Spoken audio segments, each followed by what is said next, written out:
So I think that we can begin. It's a few minutes after noon. Thank you, everybody, for joining us for the second New Mix public meeting. As a reminder, the New Mix project is separate from the Rehabilitation project that is currently in construction.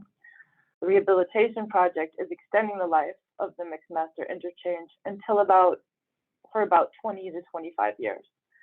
What the New Mix project is doing is looking towards the future for the time leading up to 2045, 20 or so years from now, to plan for the long-term future of the interchange. Very early planning project. The first public meeting was in June, and if you missed that meeting but would like to know what happened, please feel free to visit our website at newmixwaterbury.com. There you'll be able to see the presentation that was given, but you'll also be able to link to a recording of the meeting. At the first public meeting, we introduced the New Mix project, went over the current state of the interchange, the purpose and goals of this very early planning initiative, and started to discuss the draft purpose, needs, goals, and objectives of the project. Today, we will cover the universe of alternatives for the Mixed Master future. The universe of alternatives is just all of the options that can be considered, and they will be narrowed down through a screening process, which will also be described today. So first, some housekeeping, just for if anybody is not familiar how to use Zoom. Oops, apologies. So if you want to mute or unmute, you simply go down to the bottom of your screen and there's a microphone and it says mute. You click on it. To unmute capacity, you simply click on the video camera, start video, and you'll be on camera. If you would like to chat, you go to the chat. The chat bar will pop out and you can type your message there. Hit send, and when you're ready to close the chat, all you have to do is go up and exit out and it will disappear. To raise your hand, you have to go to the reactions, smiley face, and then you click on raise hand, and then it gives you the option to lower hand. So the chat, because we are going to have a Q&A at the end of this presentation, if you have questions that you don't want to forget, feel free to put them in the chat, so they'll be there for the Q&A. And during the Q&A, if you would like to talk, you can raise your hand.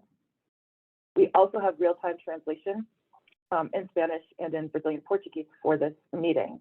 And in case people who need to use this aren't familiar, this is how one would access it. Today's presentation provides real-time translation in Spanish or in Brazilian Portuguese. To select one of these languages for real-time translation, simply move your cursor to the bottom of your screen and click on the interpretation icon. When you do, this will pop up, and then you simply select the language you would like, Spanish or Portuguese. You don't need to click English if you want to continue listening in English.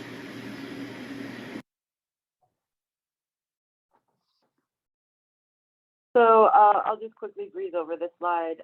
Everybody knows to be polite and respectful, and I know we all will.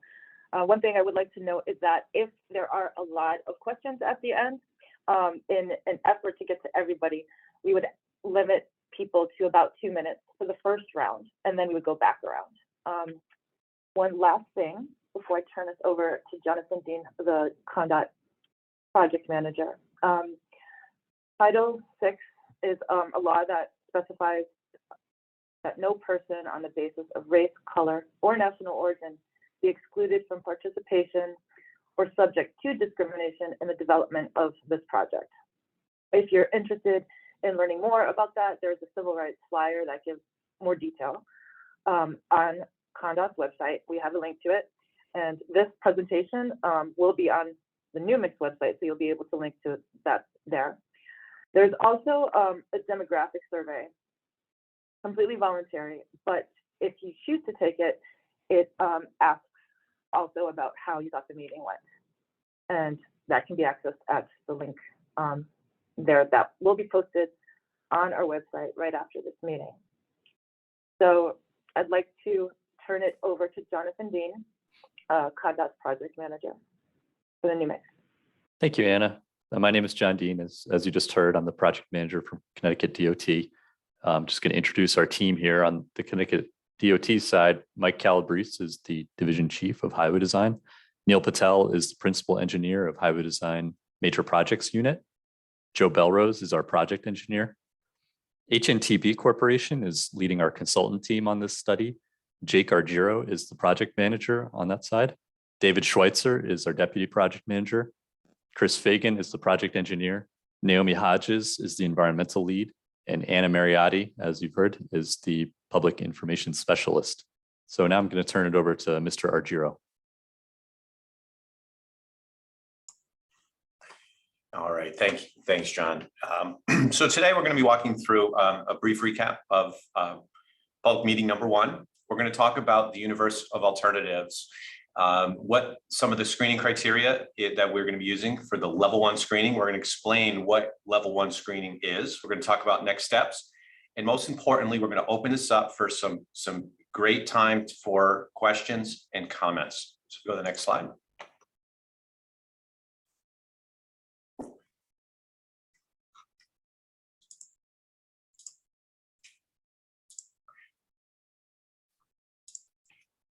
So the rehabilitation project, as Anna talked about, is separate from this project here. What's happening right now is the major rehabilitation is intended to extend the service life of the interchange an additional 20 years. So we needed to evaluate what was going to happen in the following or subsequent 20 years. Addressing the decks, the concrete elements that our cars drive on is going to be the major component that needed to be addressed 20 years from now.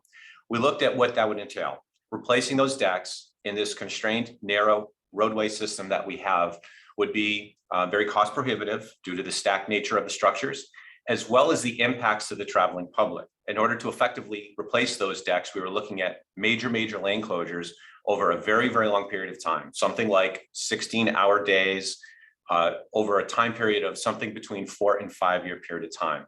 Now, this kind of impact obviously could not be sustained by the city, by the region, by the state. And so we needed to start to look at what the next steps were going to be. And that's what the purpose of this project is. So this planning is for the future of the Mixmaster beyond the next 20 years, looking at various reconstruction options that would improve the safety, the functionality of the interchange for approximately 100 years. So we go to the next slide. The area that we're looking at here is not just the interchange, not just the interstate system itself, but we also are looking at the surrounding areas, the local roadway network, the on-ramps, off-ramps, as well as arterial intersections, all tying this whole system together. And as it relates to the cultural, the historical, and the economic nature of the interchange in the area itself. So if we go to the next slide, let's talk about the overview of this process. So with the goal of beginning construction in the 2030s, there's a number of steps required to get there. The first is what we're doing right now. It's the Pell study, with the goal of identifying a range of reasonable alternatives. That's ongoing, anticipated to be completed in 2023. The next step, with a goal of identifying a preferred alternative, is known as the NEPA process. And the goal, we end up with a record of decision, which gives us the authority to move forward into the design phase and the permitting phase for the solutions, for the preferred solution.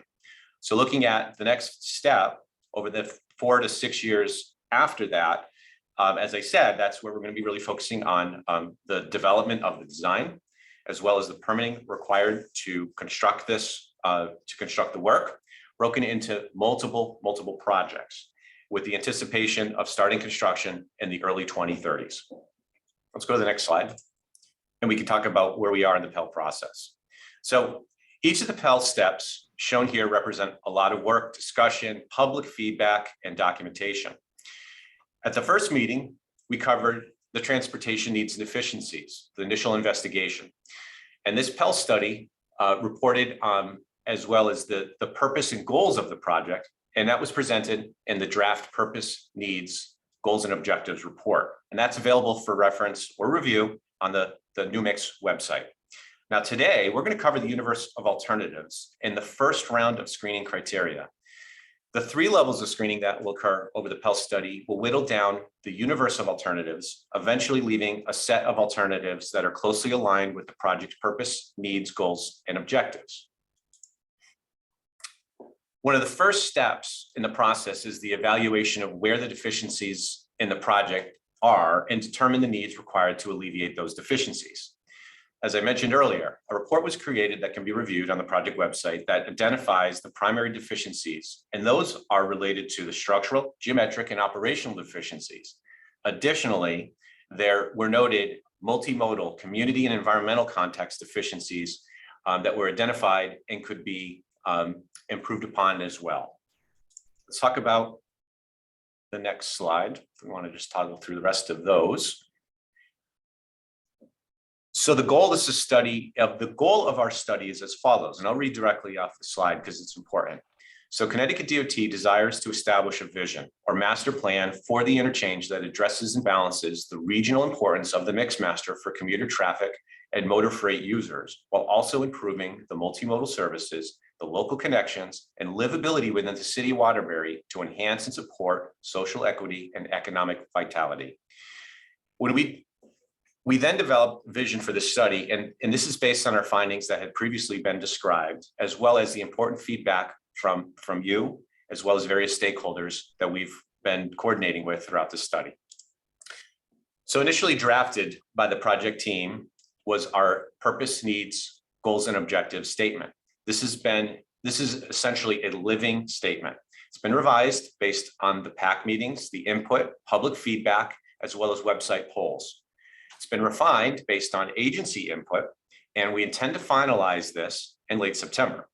So we're utilizing this for the development of the screening criteria for the alternatives analysis. This is how we're going to whittle down to our reasonable range of alternatives. So the feedback we received from the stakeholders and the public have informed the development for the purpose, needs, goals, and objectives. Again, primarily focusing on the needs of the project, the driving force of why we're talking today related to structural deficiencies, those geometric deficiencies, and operational deficiencies, the traffic congestion. So the survey responses were shared with you from the previous slide to collaborate the analysis we performed and confirms the feedback we've already received. We talked about the primary drivers and note that operational deficiencies can lead to a number of outcomes or opportunities for improvements. For example, operational deficiencies, improving the operational deficiencies would reduce congestion and thereby improve air quality. Other desired outcomes, these become the screening criteria that we're going to use to measure the conceptual alternatives. Highlighted just a few, you can read the bulleted list towards the bottom half of the screen. This includes obviously reduced congestion, improved air quality, improvements to deliverable access, and improved multimodal facilities. So with that, I'm going to turn it over to David Schweitzer, our Deputy Project Manager, and he's going to talk about our universe of alternatives. Okay, thank you, Jake. Next slide, please. This here's the funnel that we've shown a lot in our public meetings and through our PAC, and this is how this Pell process works. But what we're going to focus in now is in on this top piece. So if we go to the next slide, you'll see these tools that Jake has described, this analysis, needs, and deficiency study, our goals and objectives, and also our purpose and needs. So this all helps us develop these universe of alternatives. So the design team, which is a diverse team of experts, we look at identifying the constraints and challenges of the site. We have our state and federal design standards that we design to. We get a good understanding of the program and the community needs, and this helps us get the input from the full team, and then we determine our evaluation criteria. So the next slide. So some of these constraints, considerations, and challenges out here in Waterbury, we have natural conditions, which can be the topography or the rivers and other water courses that run through here. We also have built or human conditions, which can deal a lot with industry or railroads, the environmental justice populations, historic or significant landmarks, and then we also have some hazardous material sites. We also look at the the ongoing or planned projects and studies, and these can be at the state, regional, or local levels. And then we also look at the funding that's available as we draw out these designs. Now, just here, the next slide is showing us, this is a rendering of the existing condition here of Waterbury. We're looking north towards the core of the interchange. On the left side or to the west is that high ridge line. You'll see Riverside Cemetery, the chapel in the front left foreground. We have Route 8 in the stacked condition, the Naugatuck River, and then you see the railroads to the right side. You'll also see existing I-84 in its stacked condition running left to right across the screen. And you can see how this elevated complex interchange is approximately 4 levels there. So as we move on, these 23 alternatives that were developed break into 4 categories. And we'll go through these piece by piece. First one is the no build. This is the baseline conditions where no improvements are implemented other than those that are in the transportation improvement plan. But this no build alternative is carried along as a baseline condition as we go through the Pell study. The next puzzle piece that we look at, or the next alternatives, is travel modes. And this is looking at if alternate travel modes can solve to meet all of the, the purpose and needs and the goals and objectives of the projects. And this can include transit, rail, bicycle, pedestrian, and other modes of travel. Then we get into, with the next slide, we'll see the rehab alternatives. And what these rehab alternatives focused on was the replacement of the decks on the I-84 structures. The current rehab project is showing that the decks on the existing Route 8 bridges can be replaced, but this future study on rehab alternatives is to look to replace the decks on the I-84 structures. And then we have our replacement alternatives. So these are the full reconstruction of the mixed master on different alignments and different connections between the 2 main lines. So just going back to the rehab alternatives, one thing to focus on here, at the end of a rehab, you're still going to have structures that are 80 years old. We may replace the decks, but the structures for the most part, will be 80 years old. We'll have complex and lengthy construction sequencing, and there's a concern with the return on investment with a rehab alternate. So as we go with that and looking at our purpose and needs and our goals and objectives, our opportunities to meet these are somewhat reduced with our rehab alternatives. Our replacement alternatives, these includes options for the complete replacement of the I-84 and Route 8 structures. We'll have new connections between these roadways, and we'll have the constraints that we had talked about previously to consider. Now, as far as meeting our goals and objectives and our purpose and needs, our opportunities to meet these are greatly increased. So as we go to the next slide, what's going to be coming before you and what's available on the website is all 23 alternatives for you to review. Now, we're not going to go into each of those alternatives, but what we do want to do is go over some of the features or alignments that you will see with all of these alternatives. And one thing you'll notice is that these alternatives can be a little bit mixed and matched as you go through these. But what we want to highlight is what you're going to be seeing on these. So what we're showing here now is this here shows 84, which is running left to right, and Route 8, which is running north to south, and then the grid down below representing the local roadway network. So with the I-84 and Route 8 alignments, we also have the Naugatuck River, which is sitting to the east side and running fairly parallel with Route 8. And then we also have a ridge line to the west of Route 8. So now with I-84, we have the option to rebuild in place, or we can move it to the north, or we can move it to the south. With Route 8, again, we can move this to the east, we can rebuild it in place, or we can move it to the west. Now, we also have different configurations with these roadways. Currently, they are in stacked configurations. We are looking to unstack these so we can have side-by-side alignments. We can have split alignments where one bound may go, as in the example of Route 8, may go to the other side of the river, or we can have these at different elevations. Now, the connections between these alignments, as we go to the next slide, we have the option of direct connections and a full system interchange, which is presently what is out there today. By a full system interchange with direct connections, meaning you are staying in a highway environment and you are going from I-84 to Route 8 or vice versa. And that is what is out there existing today. So those are called direct connections, and those are in all 4 quadrants. So now a partial system interchange has some indirect connections. So we may have a few of these connections that are indirect, meaning they must leave the highway environment, go down to the local level, travel with the local traffic before they come back up onto that main line. And we were looking at 3 of these system movements that have a lower traffic volume that could qualify for this. That's the eastbound to northbound movement, the eastbound to southbound movement, and the northbound to westbound movement. Now, another feature you will see when you start looking at these 23 alternatives on the website are what are called crossover interchanges. Now, presently out there today with the interchange, there's a lot of left-hand entrances and left-hand exits. So if we look, for example, at the movement that goes from Route 8 southbound to I-84 eastbound, that is a left-hand off to a left-hand on.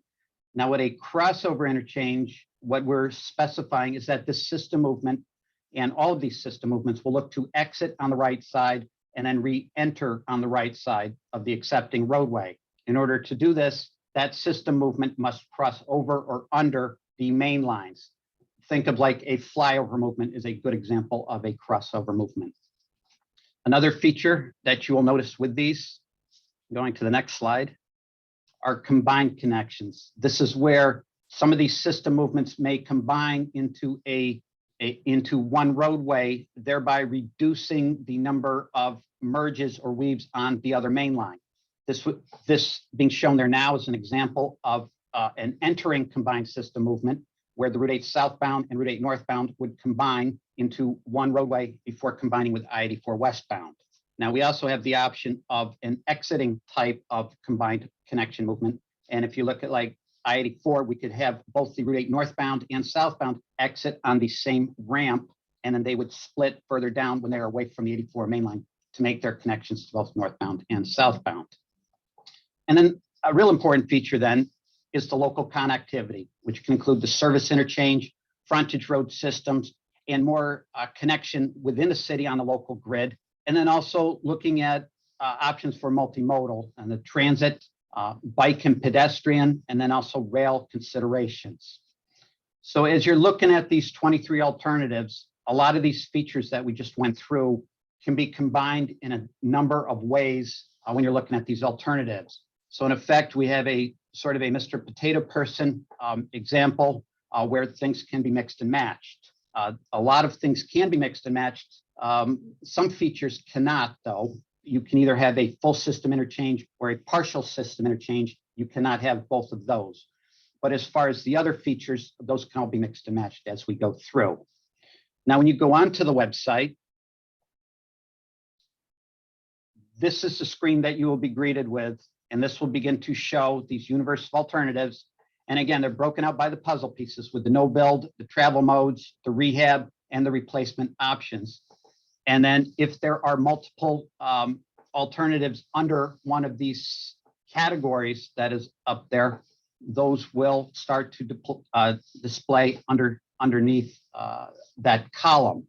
Now, this may look a little complex, but we have put together a video to help orient you on how to do this. So what we'll do now is we'll play a quick video of this.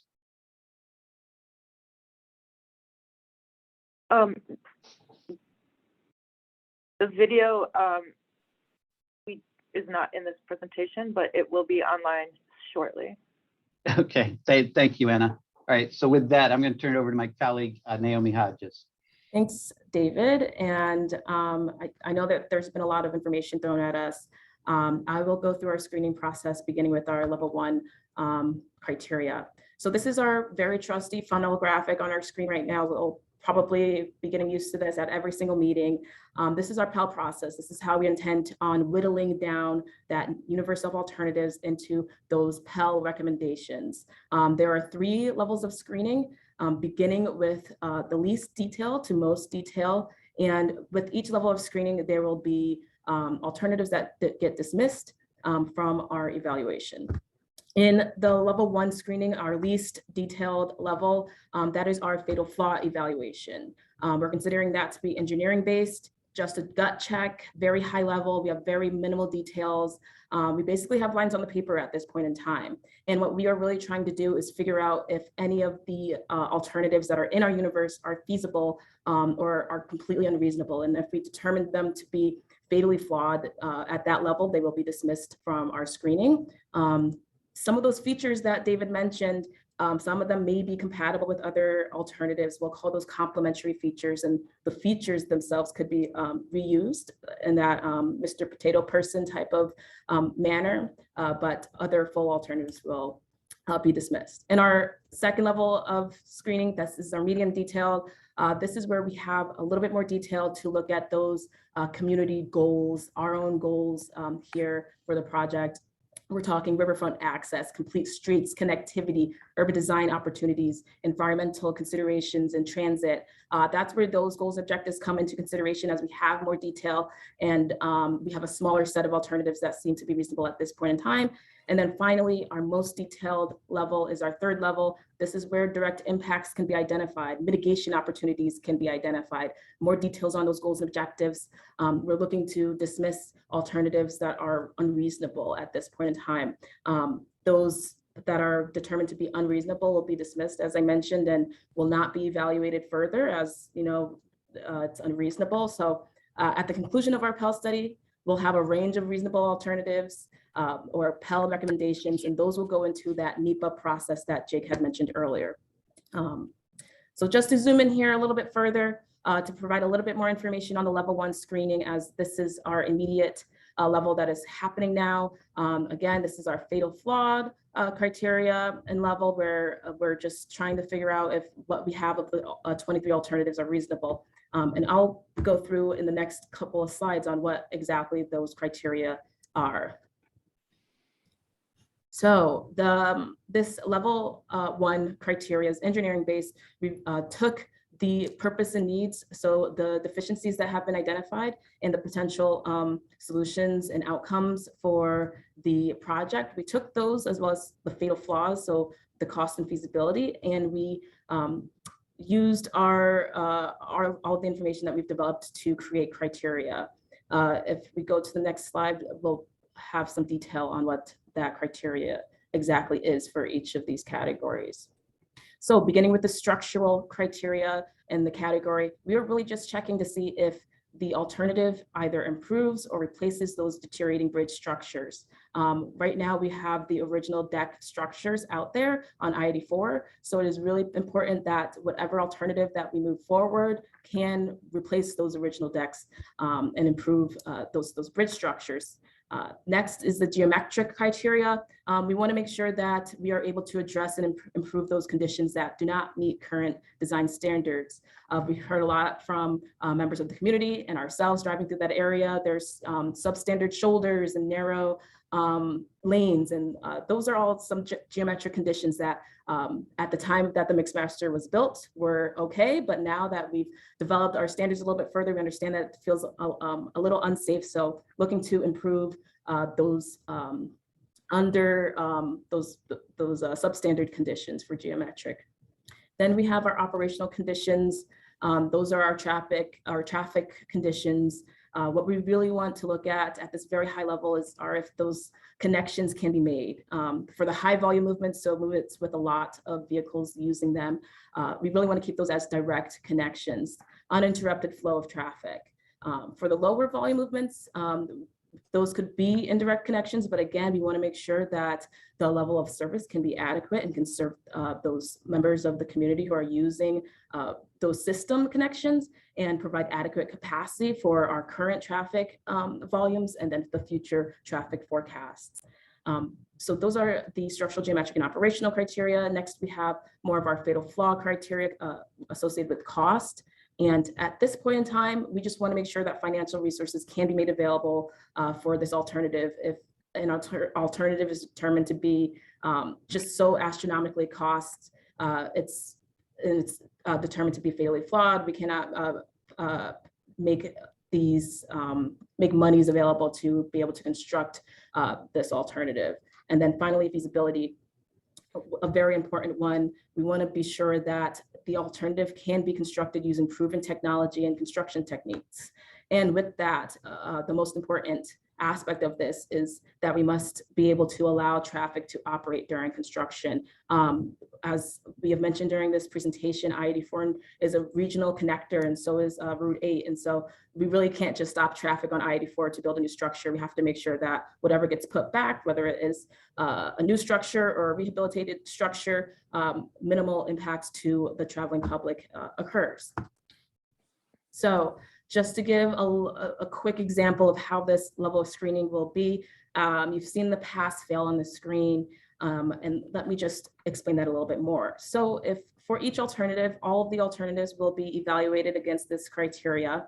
So if it's determined that an alternative passes the structural criteria, it improves those bridge conditions, passes the geometric criteria, it improves those roadway conditions, it passes the operational conditions and improves the level of service and capacity. And we find out that the cost is also great, and that passes. But for the feasibility, it's determined that construction cannot occur without significant adverse impacts to the public, or just cannot be constructed based on just general physics.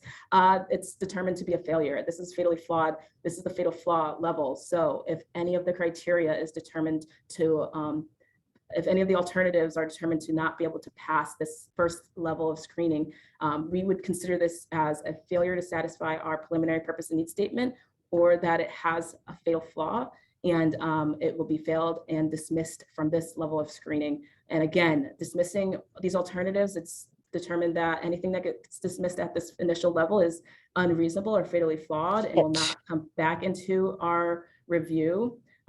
However, if there are aspects of an alternative that are determined to be still feasible, those could be incorporated as a complementary feature.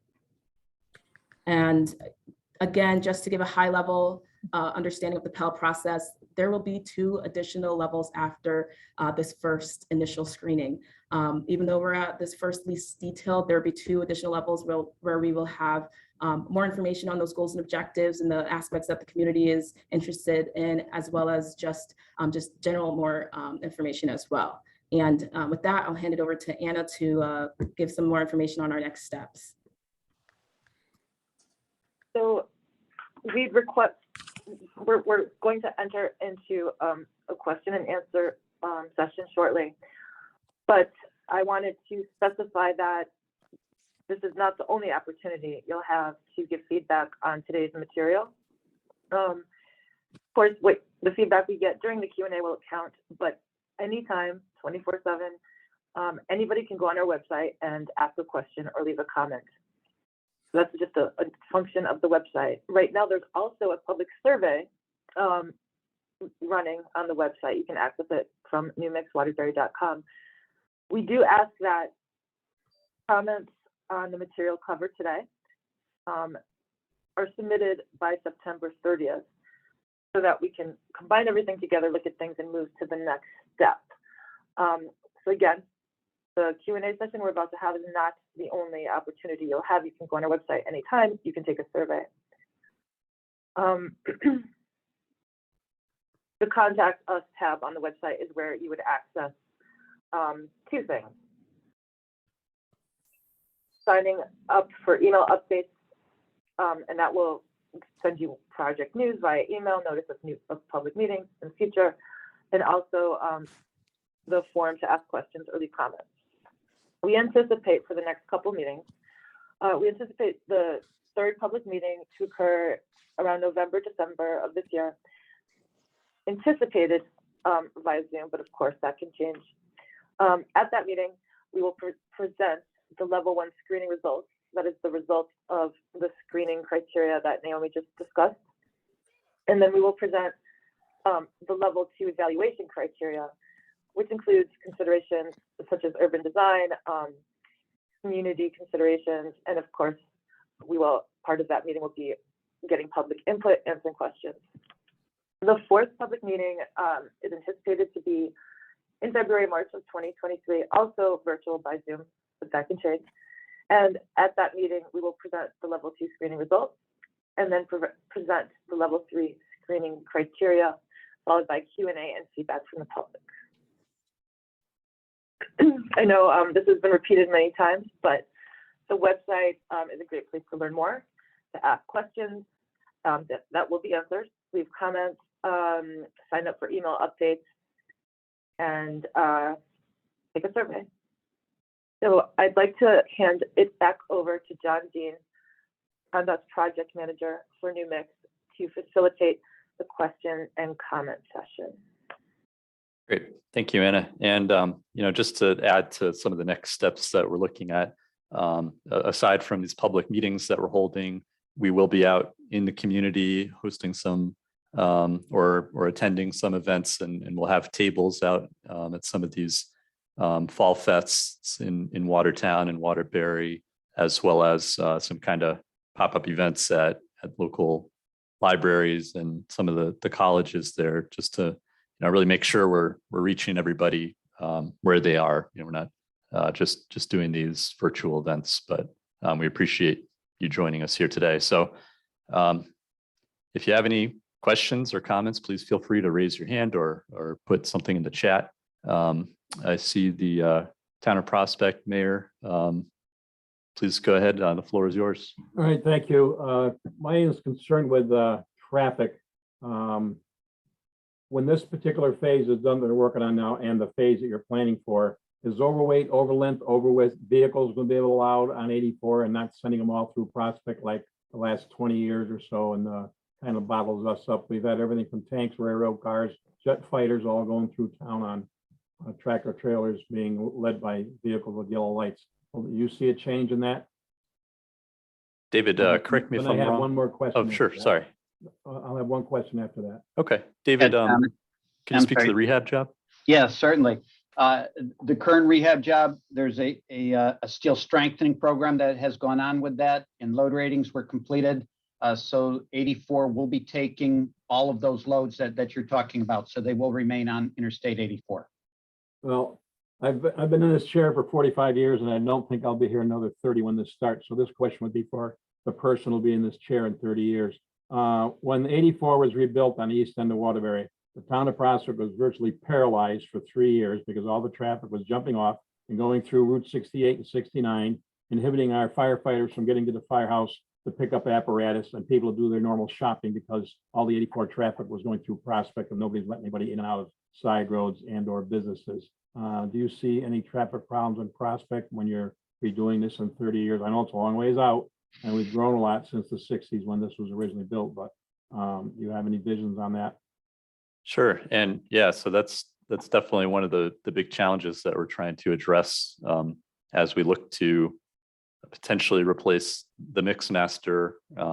We'd really like to do so and are going to do so in a way that is able to carry the traffic on the highway or potentially on structures purpose built so that we don't have massive detours through some of the local communities.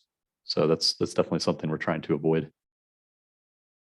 Well, thank you. Those are my two questions, and that's what I wanted answered. Maybe I'll just zip off, but thank you everybody for coming. We have a pumpkin fest on the 15th of October. If you want to come set up a table, with a couple of thousand people to come by from all over the area. Great. Thank you, Mayor. All right. Thank you. Thank you. Thank you, everybody. Okay, then any other questions or comments, please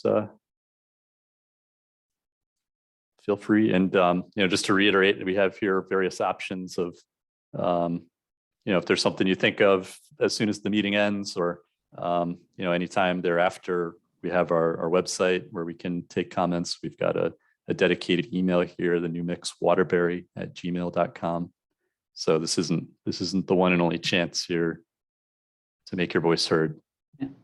John, one thing I would like to bring up is I know that video didn't play on how the website is going to be, but when those buttons will be pushed, and that it's going to have a description of the alternate on one side, and then it'll have a picture of that alternate on the also there. So there'll be, hopefully that it's easy enough, there's enough description, let people really understand what's going on with that alternative that was put out there.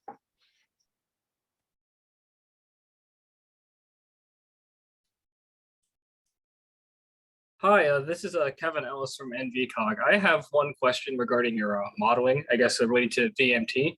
The state put out a directive maybe a year or so ago, targeting for VMT reduction over the next decade or so. And I believe the modeling for this project is including an increase in VMT. Is there any reconsideration to align your VMT projections with the VMT goals that the state of Connecticut has? Sure. So yeah, thanks, Kevin. So the governor did issue an executive order directing the department to draft up a plan to reduce vehicle miles traveled, or VMT, by 2030, I believe. And the department is working on that plan now. And certainly we will incorporate any changes that we need to our project, to implement that plan.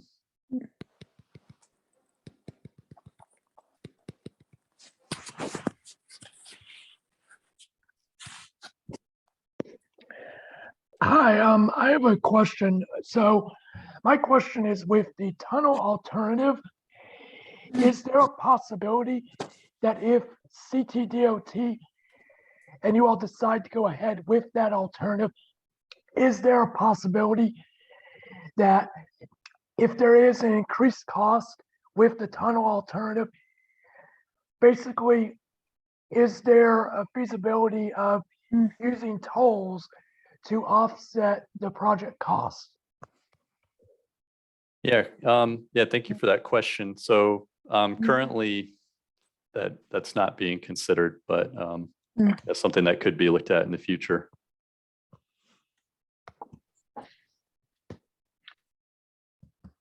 And one thing also with those tunnel options, John, it's not strictly, what we think of as a common tunnel, going underground. This could be a situation where it's a depressed section of the highway and we build over the top of it to create more developable or available land. Thank you, David. Yep, good clarification there. Are there any other questions?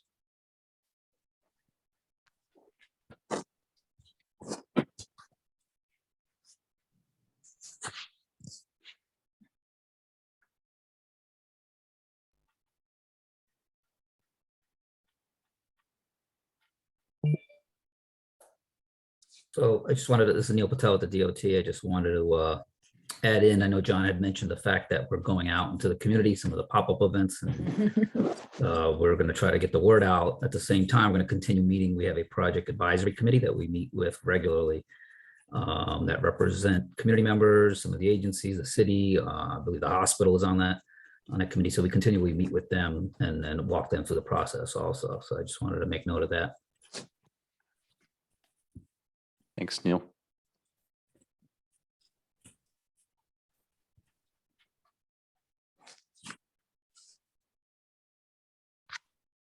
So again, we're excited for everybody I hope you get a chance to take a look at our website and browse through those alternatives in more detail. It's a lot to, we threw a lot at you today, and there's a lot of good information on the website that, you can take the time to really dig into.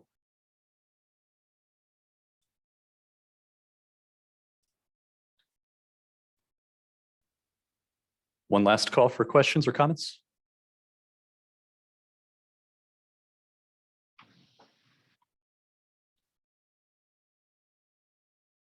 Hi, this is Kevin Ellis again from NVCog. Something else I'd like to bring up or maybe reiterate is that a focus on this interchange to move traffic along 84 and Route 8 as a top priority may have a lot of negative impacts to Waterbury and other neighboring communities in terms of environmental justice and things along those lines. So what considerations or steps would you want to take in these alternatives to mitigate or eliminate these impacts on the city? Sure, thanks. Yeah, that's a great question. So, we understand that the construction of these highways back in the 60s, did divide communities. Certainly Waterbury is an example, as were many other cities around the country.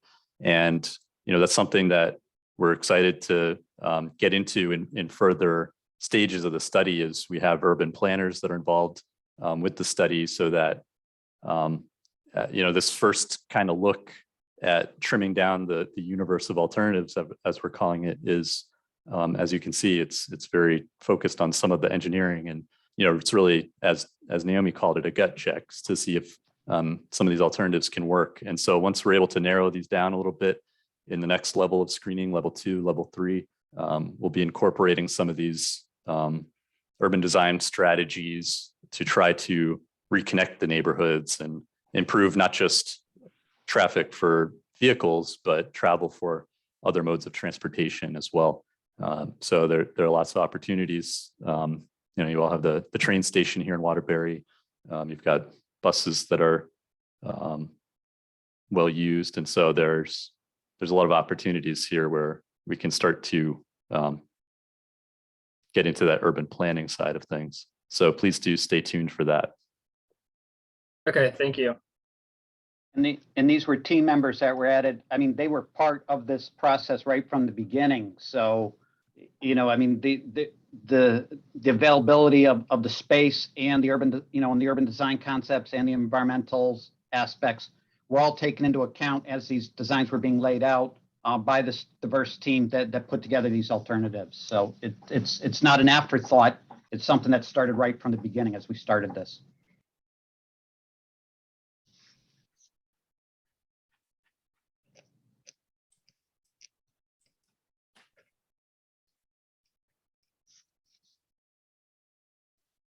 Okay, so yeah, thank you again, everybody. Really appreciate you taking the time out of your day. And again, please feel free to visit our website. And as soon as the call ends, you might think of some comment that you want to add. And so we have a multitude of ways for you to do that. And we look forward to hearing from you. Thank you again. Thank you. Thank you.